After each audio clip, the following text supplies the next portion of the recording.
Today on Breeze TV, the mayor and vice mayor meet with students to discuss civic engagement.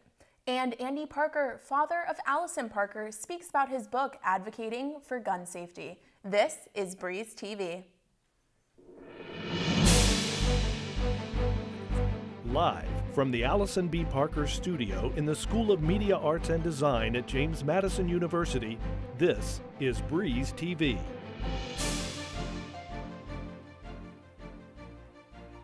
Good afternoon, JMU. I'm Anna Saunders. And I'm Sydney JAXTHEIMER. Glad to have you with us. California Representative Devin Nunes is suing Twitter and 3 accounts for $250 million. 2 of these accounts included one pretending to be his mom, the other an imaginary cow. The lawsuit calls the account statements abusive and defamatory, and Nunes claims that the social media platform censors conservative voices. Since the suit, the cow account, which makes fun of the representative's family who runs a dairy farm, has accumulated more followers than Nunes' own account. It originally had 1,200 followers before the lawsuit, and the account is still up and running. On August 26, 2015, the lives of Andy and Barbara Parker changed forever when their daughter Allison, a JMU alumna and journalist for WDBJ7, was murdered on live television near Roanoke, Virginia. Since his daughter's death, Andy Parker has vowed to do whatever it takes to stop gun violence in America. He has now written his first book, For Allison, The Murder of a Young Journalist and a Father's Fight for Gun Safety. His book talk, held in Memorial Hall, gave the Harrisonburg community a chance to hear from the author and activist on his fight against the gun lobby and truthers, also using his book as a catalyst for change. I want to weaponize this book because it's a call to action. And as we've seen over the last few years, the roadblocks for any meaningful gun legislation are blocked by the NRA, and unfortunately, other than 8 congressional Republicans, the rest of them across the entire country. The Madison Center for Civic Engagement held another traveling town hall last night.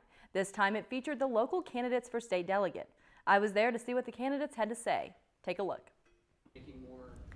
All 3 candidates for state delegate in this district stopped at 3 different locations on campus last night.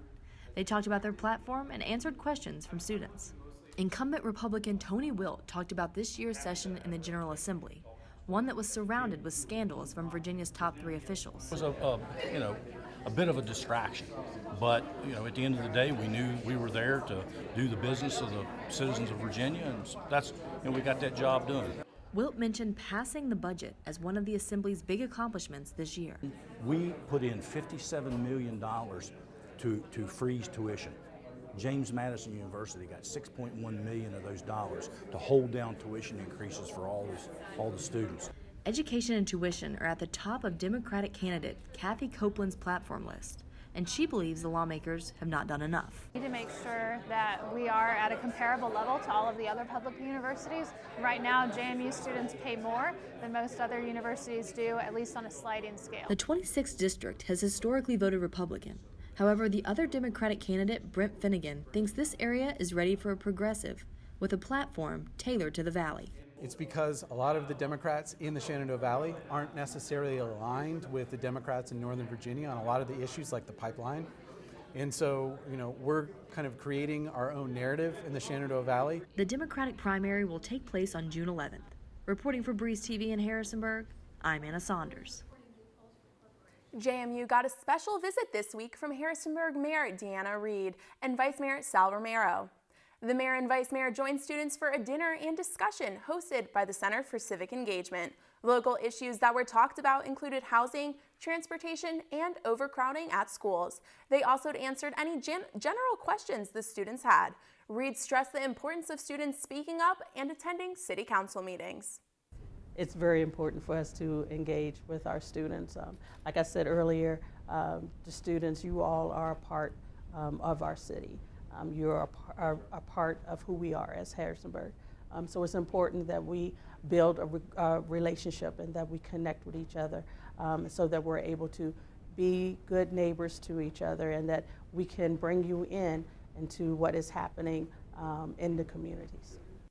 If you are looking to be a more active participant in the city, the Center for Civic Engagement has a range of clubs regarding student affairs. Harrisonburg City Council meets at 7 p.m. every second and fourth Tuesday of the month.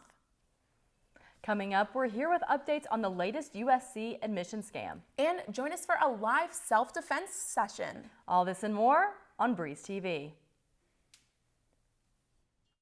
This is Breeze TV. Florida gubernatorial candidate Andrew Gillum is spearheading a mass campaign, this time to get 1 million people registered to vote. Gillum lost to GOP candidate Ron DeSantis in a narrow race, but a significant victory in the state was the restoration of voting rights for former felons. Gillum celebrates that Florida is a swing state that has the ability to flip blue to vote Trump out in 2020. I'm committed, and I hope you're equally committed to recognizing that the road to the White House runs through Florida. We can deny Donald Trump a second term right here in the state of Florida. Right here in the state of Florida. Since 1996, whichever state Florida has voted for has indicated who won the presidential election. After the recent college admission scam, the University of Southern California is placing an academic hold on all suspected students. This prohibits the students from registering for classes and acquiring their transcripts. Although it is unclear how many students are under investigation, those who are have been notified. Students who are confirmed to be associated with this scandal face possible expulsion. The Boeing company is under federal investigation by the Department of Justice. The investigation is into how 2 737 MAX airplanes crashed immediately after takeoff since October. The CEO of Boeing made comments saying that Boeing supports the investigation in order to understand what happened and to prevent future tragedies. Boeing has received severe criticism for their response to both crashes. All 737 MAX planes have been grounded in countries all over the world, including the United States, while the investigation is ongoing. When we hear martial arts, we think fighting, but that's not all that's offered at Harrisonburg's Mixed Martial Arts Institute. Senior reporter Caitlin Merriman has more. Though that sound might seem like a fight has just begun, it's much more than that here at the Harrisonburg MMA Institute. Lifelong friendships are being made, the kind of people that you can call up when you're sick and need something, or whatever the case may be. People tend to really be here for each other, and I think that that's just the most special thing that you could ever be a part of. All ages are welcome to take classes and join this family. Run outside when it's warm out, and we do stuff with the kettlebells. I like it all. The Whitmores and coaches strive to instill discipline and teach not only the children, but all ages that walk through the door that it's okay to mess up because someone will be there for you. We have a saying in here, 1% every day, just getting better 1% every day. For some, this place has been their home, a place that has allowed them the opportunity to reach their full potential and find themselves. I kind of lost who Esteban was, and this was just a new place that just helped me find that again. Esteban struggled with addiction for years and felt like he had no place to go until he found the Harrisonburg MMA Institute. Something good has to come out of this. You have to turn into something good, and that's going to be up to you. Esteban has a fight tomorrow, and the training for this big day has not been easy. Train hard, win easy. Each fighter participates in an 8-week-long training. The week before, they have a night called the Fight Gone Bad Night, where the training is so rough, the day of the fight will feel like a breeze. One fighter training here will represent Team Virginia in a national fight next Saturday. Part of me is really excited for it, but at the same time, it's just another day in the office for me. No matter where each participant may be in their fitness journey, every person walking through these doors establishes their why, and they make it official by adding it to the wall of why. If you can find that why, everything's easier. The how doesn't matter anymore. Harrisonburg MMA Institute has classes for everyone, and you can join too. Reporting for Breeze TV in Harrisonburg, I'm Caitlin Merriman. More and more, we see stories of people being attacked and not knowing what to do. Caitlin Merriman is live now to show us a few techniques to defend ourselves. Caitlin, what's going on over there? So Sydney, have you ever been walking around late at night or maybe just by yourself and felt like you wouldn't know what to do if someone were to attack you? Well, you don't have to worry anymore because I'm joined here with the co-owner of Harrisonburg MMA Institute, Sarah Whitmore. Sarah, thank you for joining us. Thanks for coming. And she's going to be showing us a thing or two, some technique that you can do to self-defend yourself. So let's get into it. Yeah, so we're going to go from the worst case scenario today. We're on our backs. And actually, to prove that it works, we're going to bring in my husband, fight team coach and co-owner, Jeremy Whitmore, and I'm just going to talk you through it. All right, good? Sounds great. Let's do it. Okay, so again, we are on our backs, worst case scenario. What we're actually going to do is pull guard, which is when we wrap our legs around our attacker. What this allows us to do is to keep them either really far away from us by pulling back, exactly, or really close by pulling in. And that's basically where we want to be, really close or really far away. So in this position, we're obviously can be hurt. We want to get away, right? So we're going to sweep him, and we do that by breaking our guard. Our feet come planted, exactly. I'm going to pop my hip and throw my arm around him, exactly. And from there, I'm going to boost him over. Exactly. All right. Good work. From there, we want to either get away. If we know more jiu-jitsu, we can choke. All right. So there you have it. You can go home and try to master this skill. So if you're ever in that state of emergency, you're going to know what to do. For now, live in Harrisonburg, Caitlin Merriman, Breeze TV. Thank you so much, Caitlin. It's always good to learn some tips to stay protected. Yeah, maybe some lacrosse players could use those tricks out on the field. I totally agree. Also, JMU Athletics had a busy week, from softball to tennis to an impressive swimmer competing in the NCAAs. I'll catch you all up next on the Breeze TV Sports Wrap. This is Breeze TV. Welcome back to the Breeze TV Sports Wrap. I'm Paige Ellenberger. Last Sunday, the Dukes fell to Cal State Fullerton 12-3. JMU scored their 3 at the top of the 8th to avoid getting shut out. They were led by junior Harry Brown, who drove in 2 of those runs with a 2-run RBI double down the line. JMU lost to Fairfield this Wednesday 9-2. Freshman Kyle Novak saved the Dukes from getting shut out this time by driving in 2 runs with a single to right field in the 9th. JMU is now 15-7 for the season. The softball Dukes fared better this week, beating Morgan State in the JMU Invitational 15-1 in only 5 innings. Junior Kate Gordon, sophomore Logan Newton, and senior Megan Good all notched home runs against the Bears. JMU then swept Longwood 14-2 in Game 1 and 10-2 in Game 2 this Wednesday. Gordon and Newton both had 2 homers, each helping the Dukes to stretch the Dukes' winning streak to 9 and their overall record to 17-5. JMU shut out the Towson Tigers in all 15 sets they played last Friday.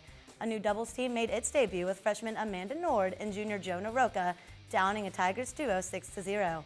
The Dukes traveled to Richmond Sunday, striking them down with a 6-1 victory. Duo senior Abby Amos and freshman Daniela Velo defeated the Spiders doubles team 6-0 in only 22 minutes. JMU is now 8-6 overall. The Dukes finished 5th of 12 teams in the Houston Baptist Husky Invitational this Tuesday and Wednesday.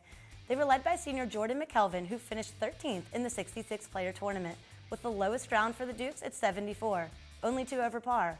Junior Lauren Cosme tied McKelvin at 13th, recording her 3rd top 15 finish in her last 4 tournaments and her 4th in the overall season.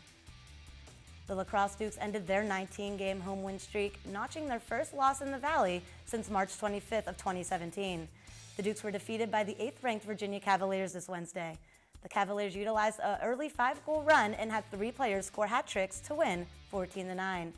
JMU's junior midfielder Hallie Dunkel tallied her 4th hat trick in 5 games. Senior attacker and sophomore midfielder Charlotte Haggerty each scored twice. The Dukes fall 7-2 on the year. JMU bested Delaware 4-3 last Saturday, marking their 2nd win in CAA play.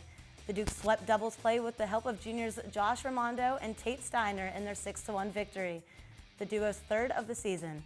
The Dukes fell in a 6-1 loss against the VCU Rams this Wednesday. The duo of senior Pierre Kohler and sophomore Alvera Arce won the only doubles match of 6-2. Kohler went on to win the only singles match for the Dukes, going 7-5 and then 6-2. JMU is now 11-5. Yesterday, Bonnie Zhang competed in the first full day of the 2019 NCAA Swimming and Diving Championship. Zhang raced in the 50-yard freestyle, finishing 2nd in her heat during the morning preliminaries at 22.66 seconds. The time was the third fastest of her career and puts her 42nd overall. JMU Track and Field took their marks yesterday at the Roadrunner Invitational hosted by the University of Texas San Antonio. After the first day of competition, senior Nicolette Sierra Torre led the Dukes competing in the first 4 events of the heptathlon. Senator finished 8th in the 100-meter dash, placed 4th and tied her personal best in the high jump at 1.60 meters, and was the 2nd in the shot put, and earned her personal record in the 200-meter dash with 28.96 seconds. She's currently in 6th place of the 12 athletes competing. To stay updated on all JMU athletics, catch us back here next week. Now back to you, Anna and Sydney. Up next on Breeze TV, our reporter David Ramirez has a live interview with coordinators of educational events about women in politics. And a new dance room has opened up downtown. All this and more on Breeze TV. This is Breeze TV. Today in entertainment news, Oscar winner Jordan Peele's highly anticipated horror film hits theaters today.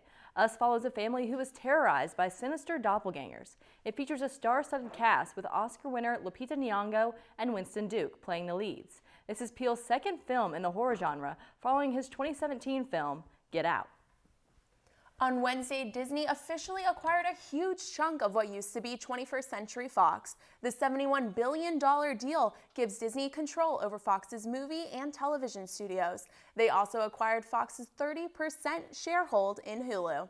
This gives Disney more content as they look to launch their own streaming service by the end of the year. The remainder of 21st Century Fox will combine into Fox Corporation. This includes Fox News, Fox Broadcasting Network, and several local TV stations. The Tony Awards announced that Late Late Show host James Corden will MC the 73rd annual Tony Awards this year. The Tony Awards is a celebration of the best of Broadway. This will be the second time Corden will host on The Great White Way. He is also a Tony winner for his role in the 2012 play One Man, Two Governors. The Tony Awards will be televised on Sunday, June 9th.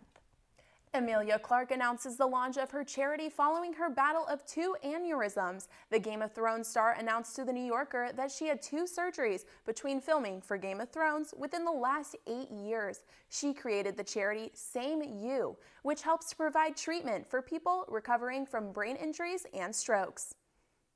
The Friendly City Dance Room has recently opened downtown. Breeze TV's Chelsea Church went over to see how a local couple is bringing people together through dance.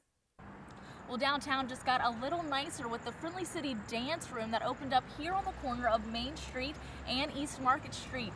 The owners are excited to be welcoming the community into this space to be moving their feet to the Friendly City beat. When Philip Fusaro and his wife opened the Friendly City Dance Room, their goal was to provide an alternative to people's daily routines in a way that also allows them to connect with others. Being able to come on out and socialize with other people they might not normally interact with, giving them a chance to try something new that's active and fun. We really hope to see a lot of community building here. They are also hoping to liven up the nightlife in Harrisonburg by opening the floor for different types of dance parties for people to learn some new moves and then dance the night away. So we really hope to just take advantage of the spot that we have right here on the corner of Court Square to bring a lot of people out on Friday and Saturday evenings and get people moving. You can sign up for individual or partner sessions, but if you're more interested in learning in a group setting, you can attend their community classes. People can just pop on in and they can come on their own or with a partner. And those classes are only about $15 a person, $10 if you're a student, and $5 if you're part of a club that's affiliated with us on JMU campus. The dance room is open for community classes and dance parties most weeknights. So be sure to make your way over here to meet some new people and learn some new dance moves like this. Reporting in Harrisonburg for Breeze TV, I'm Chelsea Church. This past week, members of the Women in Politics course, along with the Political Science and Women, Gender, and Sexuality Studies departments, have hosted a collection of educational events throughout campus. Breeze TV reporter David Ramirez is in studio with 2 of the event organizers who are using their creativity to engage the JMU community. Thanks so much, Anna. I'm joined now by Samantha Krause and RJ Mason. Ladies, thank you so much for being with us today. All right, so first off, these events kind of mostly consisted of coffee talks and a film series. Yeah. Why those 2 kinds of events? We felt that it was the greatest way to try to get community engagement in, to try to get more dialogue between people. We wanted to make sure that each of the resources that we had available were able to talk to individual students and then be able to answer individual questions, not just have a group of people that aren't able to really get specific. It's also a reminder that feminism can be fun, and coffee and movies. I mean, what else could you ask for? Baked goods, always great. And you guys didn't just like screen the movies. You had even some of the directors of the films come and have a panel. Can you tell me a little bit about how you were able to get that? For sure, yeah. No Choice was the one where we had the director come in. It was a documentary featuring different clips of women who had had abortions and talking about the importance of being pro-choice. So we had the director from there, and we also had a representative from the Blue Ridge Abortion Fund, which was great. And that was mainly Dr. Wiley's doing, actually. She managed to reach out to them and get them to come by. The director actually lives in Stanton, so she was local. So, yeah. Well, some of these issues, too, that these events were focusing on, intersectionality, women in politics, entertainment, the military, sexual and reproductive health, there's stigma around topics like that. How do you engage in those conversations and remove that stigma? It's uncomfortable at first. Things with stigmas around them in our society always are. But like I said, opening up the dialogue made it easier, especially after the movies. We had pizza, so we had a lot of the kids coming down to the front to actually talk to the directors. We had little groups forming, the director and the representative. We even had people from the Collins Center, which is a local survivor advocacy network here in Harrisonburg. They would just kind of make their way around the room, so really open it up for them. And especially on a college campus. I mean, there are so many different viewpoints and walks of life that then congregate here on a campus, and we're all together. And how do you foster, when there's so many different viewpoints, how do you foster just a productive conversation? I think the biggest thing is just being open to different viewpoints. We talked a lot about intersectionality, and that's just the idea that, it's not just the idea, but the idea that people come from different backgrounds and have different characteristics. And if you're going to be intersectional, you have to realize that you can't just shut out certain viewpoints. And I think just going in with an open mind and not pushing your view, but instead learning about others is key. Oh, well, thank you so much for coming. We really appreciate it and all the work that you guys do. Anna and Sydney, back to you. Thanks so much, David. Well, it's only right to give a little birthday shout out to our executive producer. Yes, happy birthday, John Kelly. Thank you for all that you do for Breeze TV, and we hope you have a great day. Thank you for watching, everybody. And that's it. Have a good weekend.